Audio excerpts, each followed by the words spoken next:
dándose a través de las generaciones. Bien, entonces el texto empieza diciendo que la iglesia en Antioquía tenía profetas y maestros. Bien, quedamos que en Antioquía es el lugar donde se denomina a este movimiento cristianos. Y cristianos como tocayos de Cristo, pues tenemos una responsabilidad muy grande.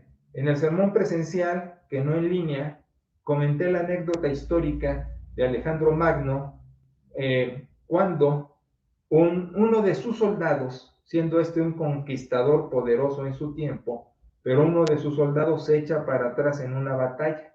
Entonces se lo llevan y enfrente de él le pregunta al hombre cómo se llamaba, su apelativo. Y le contesta que se llama como él, Alejandro. Entonces, Alejandro Magno, indignado por tener un tocayo cobarde, le dice, hacemos dos cosas. Si no te cambias el nombre, entonces hago la segunda, te mato. No te puedes llamar Alejandro por ser cobarde, ¿no? Bueno, eso es muy impactante, pero en Antioquía nos hemos constituido tocayos del Señor, cristianos de Cristo. Entonces, pues es un nombre que pesa y que por lo mismo tenemos que corresponder con mucho coraje. Y entonces, lo que continúa en el texto es, dice, profetas y maestros. La siguiente observación. En las iglesias que denomino pentecostales, no me gusta tanto decirle carismáticas, porque las iglesias carismáticas somos las que el Espíritu Santo mora en nosotros, por confesar a Jesucristo como Salvador Señor. De tal manera que cuando se dice iglesias carismáticas, yo sé a qué se refieren, a las que se hablan lenguas, hay sanidades, pegan de saltos, de brincos y cosas así. Así se ha dicho popularmente, pero lo correcto es, la iglesia carismática es donde mora el Espíritu Santo, porque carismático viene de jariz, jariz que significa gracia, que significa presencia en ese sentido, donde está morando el Paráclito, Espíritu Santo, con su congregación. Luego entonces, prefiero denominar pentecostales. Ahora, tú tienes que entenderme, lo hemos hablado antes en el instituto. Los bautistas, presbiterianos y metodistas somos conocidos en las ciencias sociales como denominación histórica, porque tenemos acta de nacimiento como resultado de las reformas europeas. Entonces somos las iglesias reformadas, así se nos conoce en la historia. Somos ahora sí que las originales. Ahora, todos los demás grupos, y esto sucede a principios del siglo XX, en los 1900, y viene de Estados Unidos, de esa influencia, bla, bla, bla, pero existen N cantidad de congregaciones que al no ser bautistas, presbiterianos o metodistas, las meto todas en pentecostales, y a veces uso el sinónimo de iglesias bíblicas, porque so pretexto de que usan las Biblias, pues les digo bíblicas, pero no quiero decir que sean de buen uso de la Biblia. Por ejemplo, eso de las lenguas y las sanidades, ya he explicado en otras emisiones por qué están equivocadas, por qué están haciendo un mal uso de esos dones. Sin embargo, lo que quiero decir ahorita es que, aunque tengan la etiqueta Pentecostés o no la tengan, todas vienen de esa influencia. Las que tú has visto de Más Vida o Vida con Propósito o Congregación no sé qué o la Iglesia de la Fuerza o como les pongan los nombres, todas traen herencia, influencia y vienen, su genoma es del pentecostalismo, ¿ok?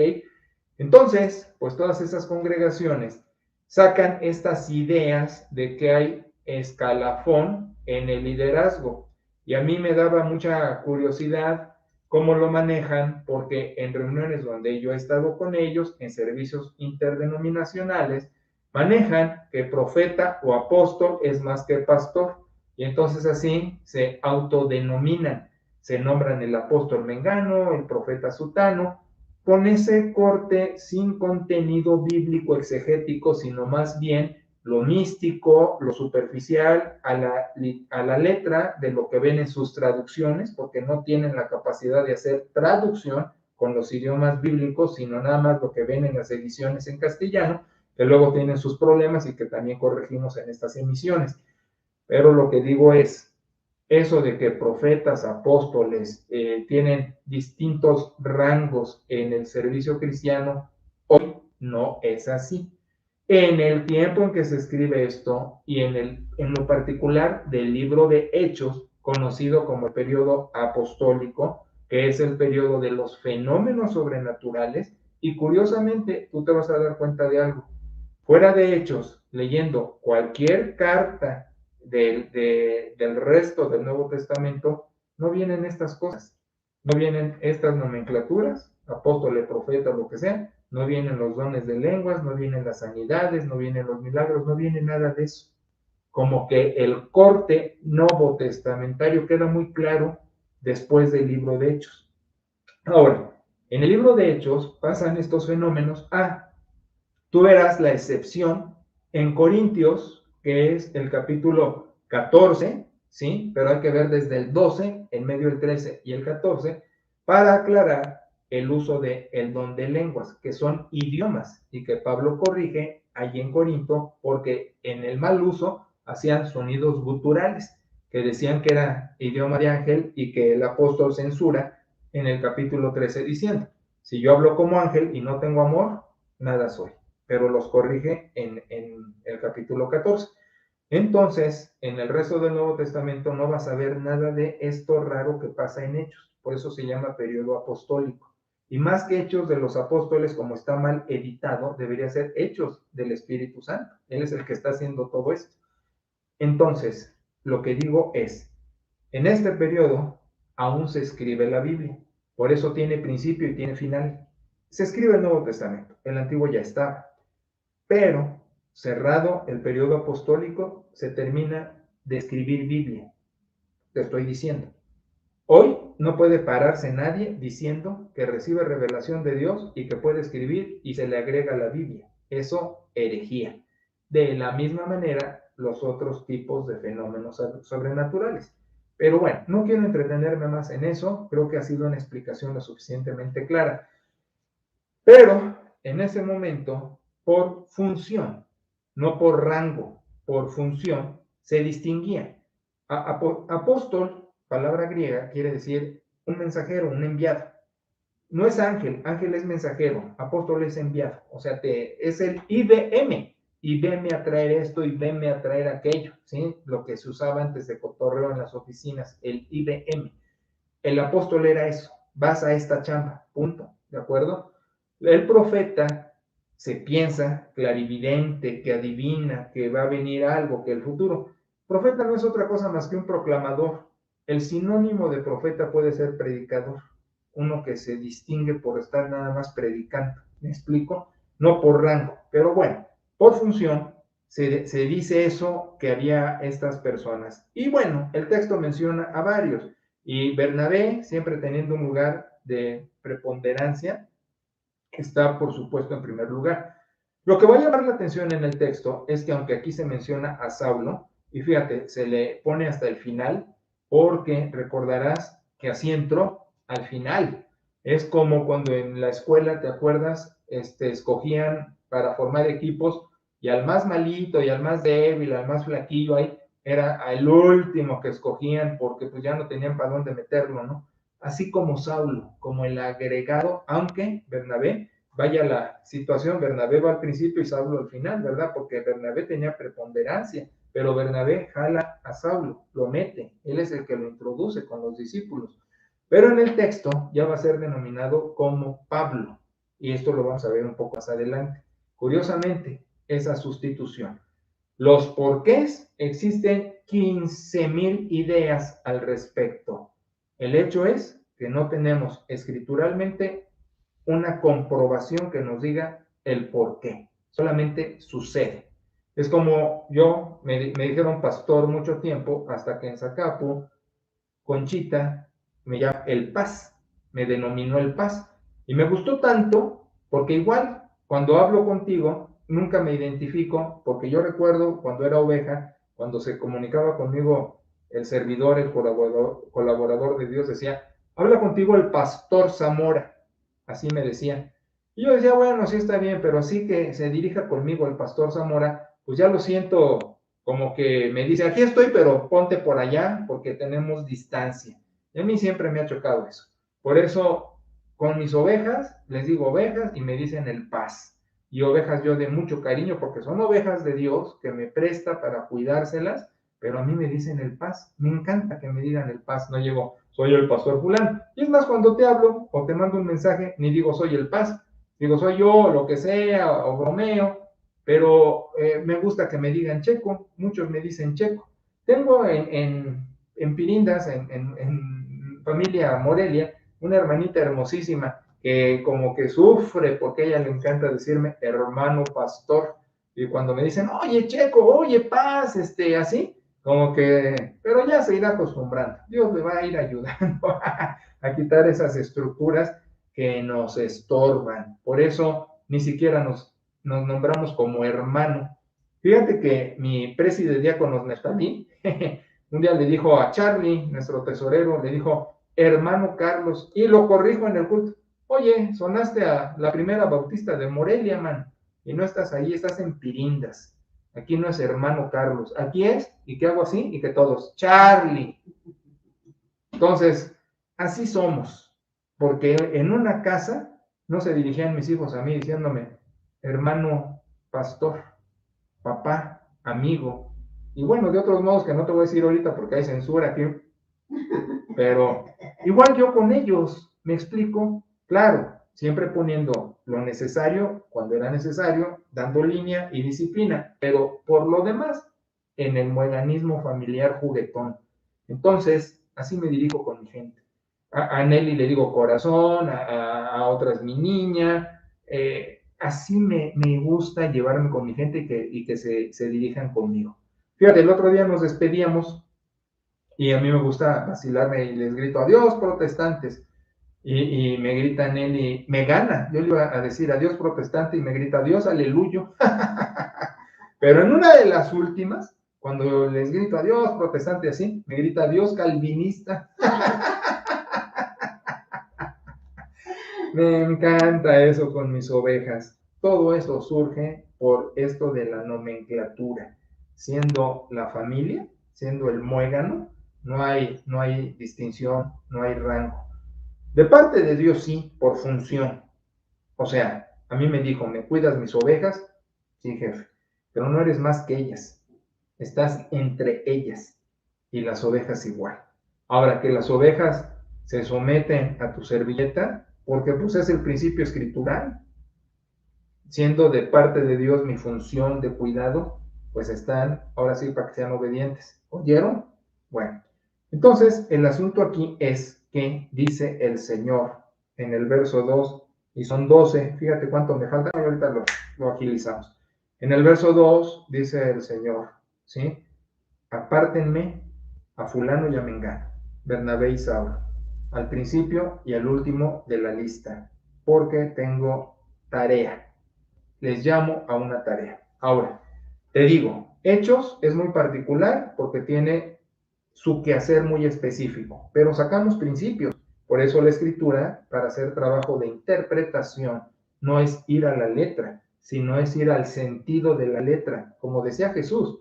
Entonces lo que estamos haciendo es, si esto tuvo una historicidad, ¿cómo saco un principio o una verdad que pueda ser aplicable a todo tiempo y cultura? Por eso le decimos una verdad transcultural, ¿de acuerdo? ¿Y cuál es? Que los creyentes son los llamados. Si bien es cierto que estos fueron llamados a una chamba específica, todos nosotros somos llamados por Dios para algo, no nada más se le ocurre a Dios involucrarnos en el reino de gratis. O sea, tenemos que hacer. Mira, mucho se ha hablado de esto también. Dietrich Bonhoeffer, teólogo luterano alemán contemporáneo, mejor dicho, mártir de la Segunda Guerra Mundial, dentro de su pensamiento, una obra magna, importantísima, fue su libro El precio de la gracia. Ese libro pertenece en la literatura teológica a los clásicos sobre el discipulado. Jürgen Moltmann, otro teólogo neortodoxo alemán, hace un libro similar, El Dios crucificado. Y esos libros de peso teológico, contenido profundo, llevan a este punto. La gracia es cara, no es barata. ¿Cuándo se abarata? Cuando la gente dice, acepté a Jesús como mi Salvador, tan tan. Eso es gracia barata. La gracia cara es, la moneda tiene dos lados, salvación y señorío. No puede ser Jesús tu Salvador si no es tu Señor. Y para ser tu Señor es porque es tu Salvador. Ambas cosas van de la mano. Jesús dijo, ¿por qué me dices en Lucas 6:46, por qué me dices Señor y no haces lo que yo digo? El cristianismo acomodado, occidental, nominal, nos llamamos cristianos, pero no tenemos mayor responsabilidad con el nombre cristiano y con el servicio cristiano. Entonces, fíjate qué importante es entender esto.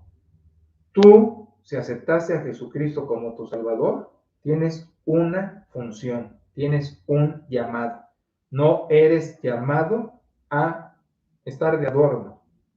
No eres llamado a estar pasivo y contemplativo. Si es así, está pasando un fenómeno, estás contristando al Espíritu Santo.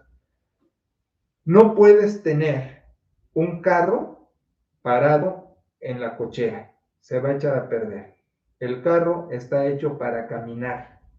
Así el creyente no está hecho para estar de adorno. El creyente está hecho para funcionar.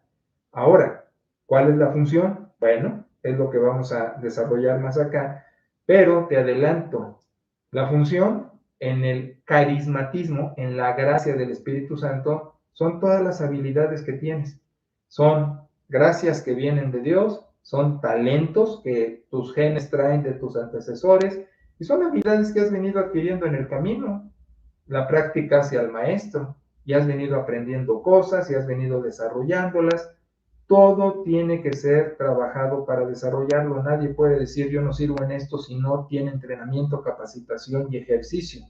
Así el creyente, lamentablemente en las iglesias nos hemos acostumbrado a no hacer nada. Y el hecho es, los creyentes son los que hacen la obra. Te lo pongo de esta manera. En un estadio de fútbol, 22 necesitan descanso y 100,000 espectadores necesitan ejercicio. Entonces es lo mismo dentro del reino y dentro de las iglesias. ¿Ok? Entonces eres llamado. Tienes que discernir tu tipo de llamado, tu tipo de quehacer, tu tipo de función. Muchos en nuestra congregación lo han descubierto y lo están descubriendo, porque su actividad dentro de la iglesia o en línea es ese ejercicio precisamente. Y mi quehacer es irlos ayudando. Por eso las visitas a las extensiones, por eso tanto esto de la formación en nuestros contenidos. Ahora, lo que sucede entonces es que hay ayuno y hay oración, imponen las manos y los despiden. Te explico. Ayuno. En las iglesias pentecostales que llamo bíblicas, no porque usen bien la Biblia, sino nada más porque la traen abajo del sobaco y la nombran, traen esto mucho del ayuno, dejo de comer para que Dios haga cosas. El ayuno no es un soborno. El ayuno no obliga a Dios a hacer nada. El ayuno lo entiendes en Isaías capítulo 58. Ahí lo explica el Señor y bien clarito, porque era una práctica veterotestamentaria, una práctica judía. El Señor de la vida dice, el ayuno que yo pedí no es que dejes de comer, es que quites la impiedad de tu corazón. Y da muchos ejemplos, por eso te remito allí. Ahora, ¿cuál podría ser la derivación del ayuno hoy día? Que estás tan clavado en el quehacer que se te pasó la comida o se te pasó cualquier otra cosa que prefieras. Por ejemplo, el domingo, hablando, que estaba con Teo y con Chay, miembros de nuestra congregación, Extensión Familia Zacapo, le dije a Teo, Teo, qué importante eres para mi vida, para el reino, para la iglesia, que estoy este domingo en la tarde contigo y no viendo cómo los vaqueros, Dallas Cowboys, arrollaron a Atlanta Falcons, los hicieron papilla. Después vi en las noticias 40 y tantos puntos. Y me perdí el juego.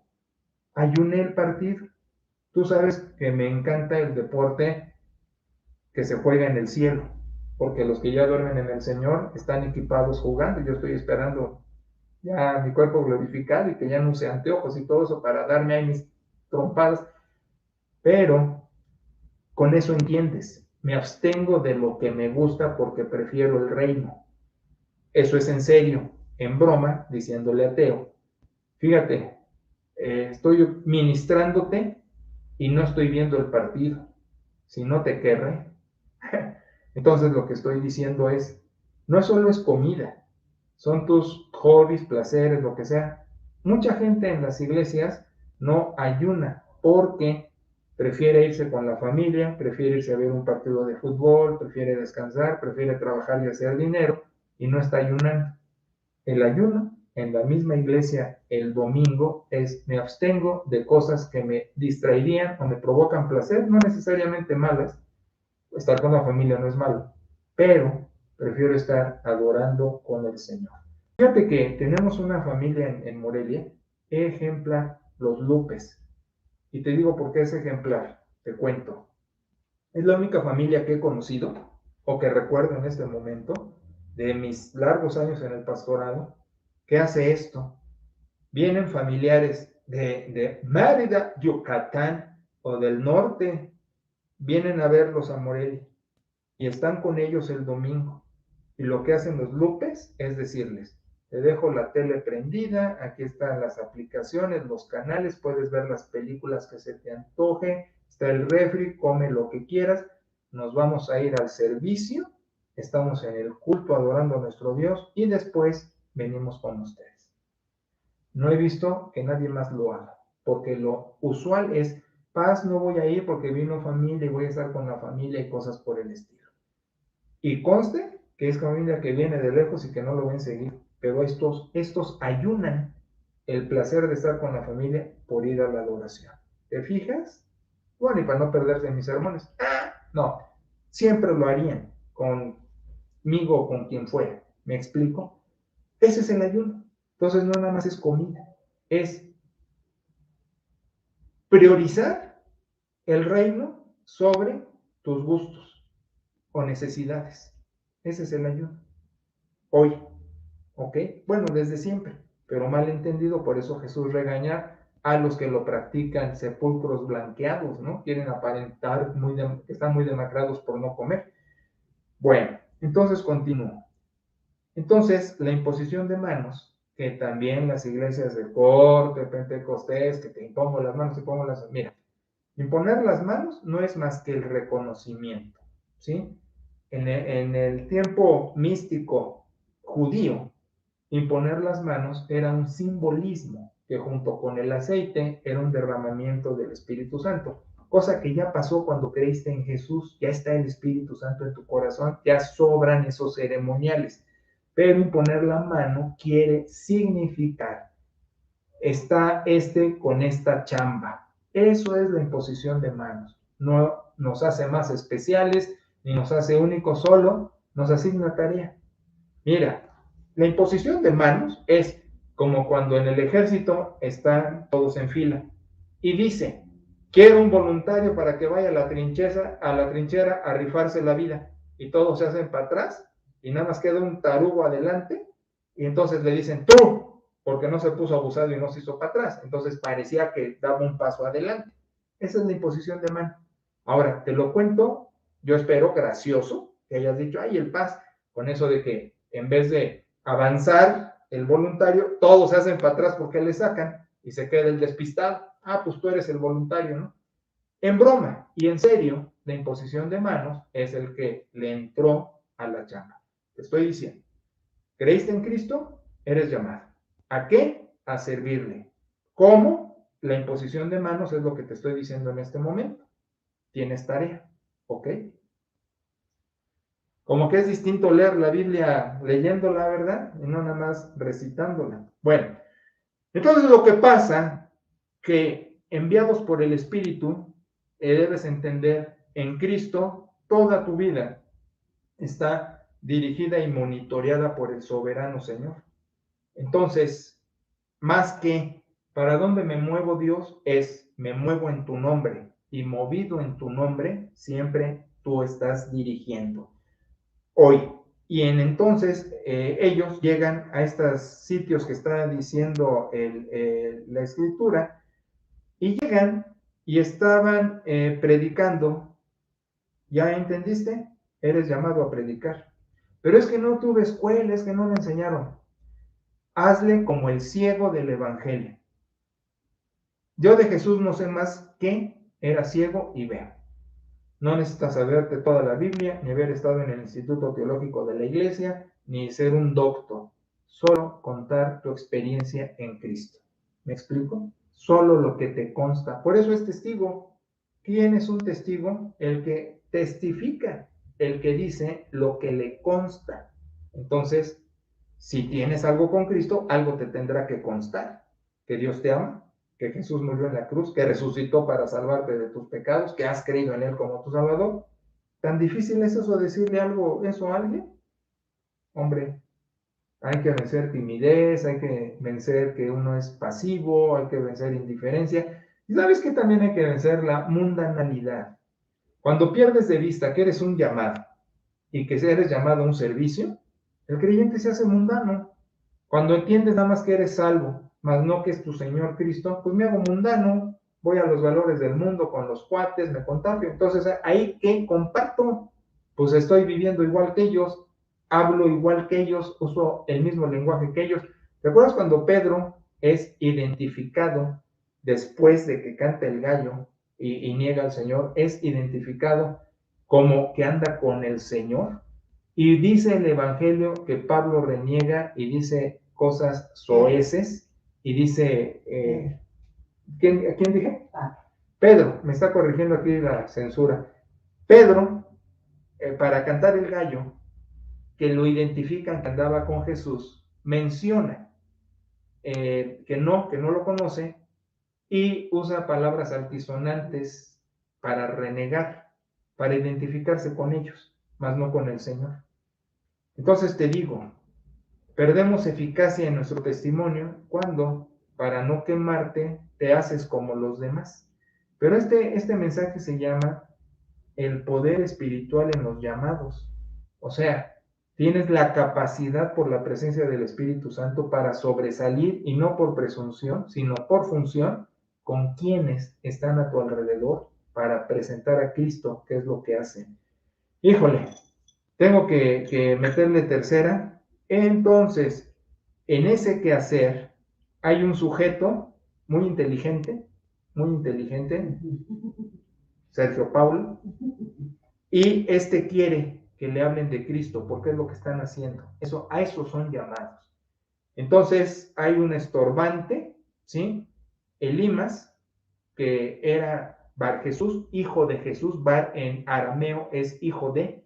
Entonces, pero como le queda grande el nombre de Jesús, entonces por eso mejor poner el otro de Elimas, un pervertido hacia el cristianismo que quiere confundir a este procónsul. Entonces quiere distraerlos, y Pablo, como anda en el Señor, que eso quiere decir lleno del Espíritu Santo. Lleno del Espíritu Santo no es un segundo bautizo, no es una cosa así que caminas arriba del suelo. Lleno del Espíritu Santo es la obediencia y la disciplina y la sujeción a Dios. Esto lo dice Pablo en Efesios también, cuando dice, no te embriagues con vino, sino embriágate del Espíritu Santo. Eso es lleno del Espíritu Santo. Como el borracho su vida está controlada por el alcohol, el creyente, su vida debe estar controlada por el Espíritu Santo. Entonces, llenura del Espíritu Santo no es un fenómeno sobrenatural y místico. Llenura del Espíritu Santo es obediencia al Señor, caminando en Él. Eso es lleno del Espíritu Santo. No te confundas con el temperamento. Pera tiene un temperamento muy cálido, muy romántico, muy tierno. Es una ñoñota, pues, ¿sí? Y la gente dice, ¡ay, qué espiritual! Y yo, que soy parco, auténtico, al grano, al punto, dicen, no, no es nada espiritual. no se confundan. Somos igual, ¿eh? Yo soy auténtica también. Claro que es auténtica, jamás voy a decir que no, pero por temperamento ella es así, y yo por temperamento soy asá. Pero somos igualitos de espirituales y de llenos del Espíritu Santo, igualitos. El mejor ejemplo es el Cristo del Evangelio, el Cristo histórico. Si el Jesús de los Evangelios entra a una iglesia bautista típica, lo sacan a patadas. Por cómo hablaba, cómo se movía, qué decía, cómo iba al punto. No iba con las manitas así, ni diciendo cositas, ni amados hermanos. Él iba lo que iba y cómo iba. Nomás ve los evangelios, pero velos asertivamente, no con la idea que nos han influenciado por generación, influido. Te digo, aquí tengo al látigo. Entonces, lo que te estoy diciendo es, la llenura es el control de la vida en el Señor. Y así le dice el apóstol, cállate tú a este sujeto que está metido en el testimonio con Sergio Paulo, de Pablo, lo calla, lleno de maldad, retírate, y viene un fenómeno sobrenatural, queda ciego y apartado, y estos siguen con su labor. Pero entonces lo que te digo es, tienes poder. El libro de Hechos empieza así, ya mejor la dejo porque si la sigo agarrando me tardo otra media hora. Tienes poder. Dice el libro de los Hechos, eres testigo en el poder del Espíritu. En ese momento era, recibirás poder cuando venga. Aquí estamos retacados del Espíritu Santo porque vino, está, lo sentimos, lo vivimos, es prometido, lo absorbemos, estamos en el Espíritu. Tenemos poder, no va a venir, ya está. Entonces dice la Escritura, eres testigo en el poder del Espíritu, atando todos los cabos. Dios te llamó. ¿A qué te llamó? A que le sirvas, no a que estés sentado ni cruzado de brazos.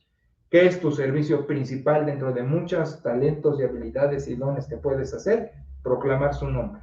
¿Qué es proclamar su nombre? No dar un mundo de teología, no dar un mundo de Biblia, no ser apologeta, no estar defendiendo. Nadie tiene que defender a un león, el león se defiende. Así no tienes que, ¿cómo defiendo a Cristo? No, solo tienes que decir lo que te consta, porque eres testigo. El Señor te llama, te salva, y en su señorío te da misión. Aparte de las habilidades que tengas, los muchachos arreglaron la compu, bla, bla, bla. Pero hay muchas más habilidades, pero tienes una función en particular. Hablar de Cristo. ¿Qué hablas de Cristo? Lo que te consta. Si no lo has hecho por timidez, si no lo has hecho por cobardía, si no lo has hecho porque te han contagiado los valores del mundo y temes quemarte con tus cuates y decirles de esto porque te van a decir aleluyo, calvinista o lo que sea, corrige. Tienes el poder, eres llamado, tienes poder espiritual. Entonces no hagas un trapeador del poder espiritual. No contristes al Espíritu Santo, no lo apagues, peor aún. Entonces, abre la boca, no te confundas. No es decir, es que no hago cosas malas. No. Si hicieras cosas malas, te iría peor porque hasta de coscorrones te doy. No se trata de cómo te portas tanto como de lo que hablas y la congruencia de lo que dices y de lo que haces. ¿Qué tienes que decir? Que Cristo es tu Señor Salvador y vivir en base a eso. Que no quiere decir ser un persignado fundamentalista que te espantas de todo y corres. Hace días dijimos, el Halloween, por favor, entiendan. Si es misa negra, si es ocultismo, si es ouija, por favor, se desecha y se tira a la basura. Pero que unos niñitos anden disfrazados de fantasmas o así, por Dios santo, entender la diferencia, entender que puedo estar con mis amigos, entender que puedo compartir con ellos, entender que puedo estar en una reunión, etcétera, etcétera, pero los valores del mundo no hacerlos valores míos, que eso es lo mundano. Los valores escriturales siguen siendo mi convicción. Entonces, en medio de quien sea, tienes poder espiritual. ¿De qué? De hablar de Cristo. Y si se levanta un antagónico, un opositor, como en el caso del pasaje, tienes el poder espiritual para presentar tu testimonio. El resultado depende del individuo y de Dios. En Sergio Paulo, el resultado es muy bueno, es creyente. En este mago, el Lima, el resultado es negativo, no cree. pero ese es el problema de él.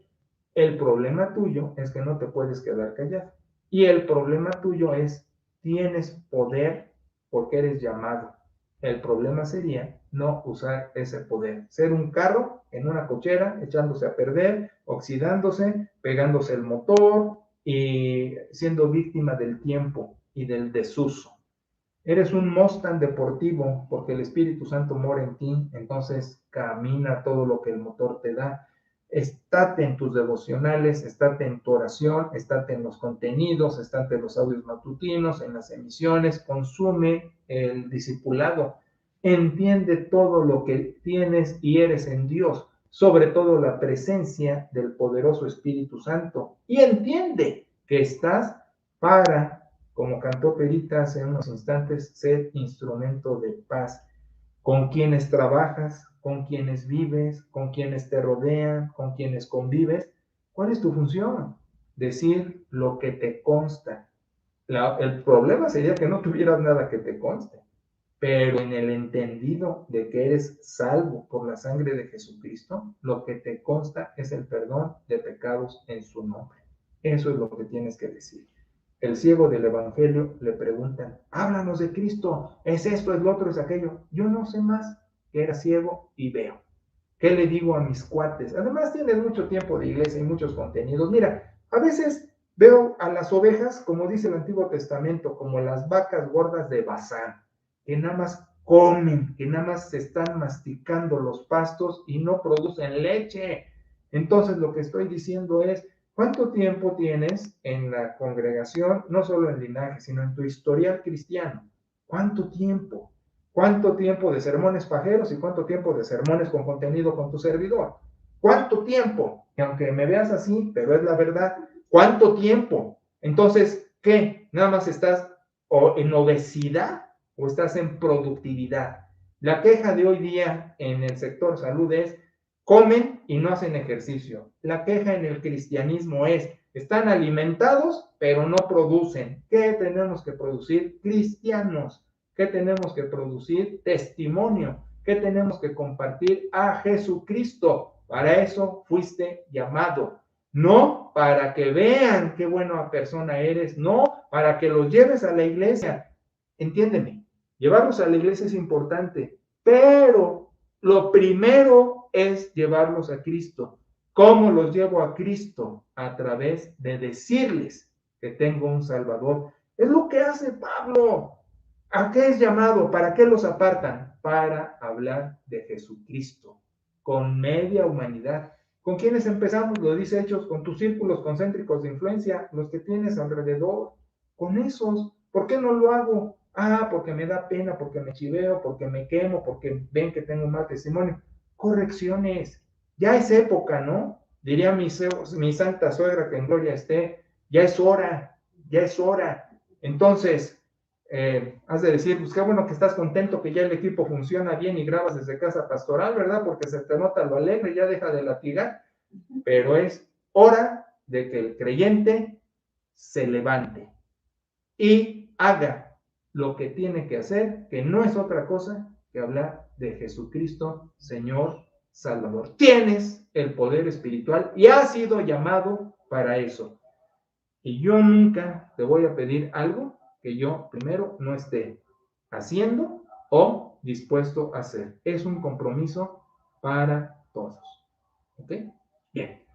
Bendiciones para todos. Que el Altísimo siga cubriendo con su presencia, con su sombra, con su generosidad, todas las casas que forman familia linaje, las casas que forman familia linaje y las casas que forman tu casa.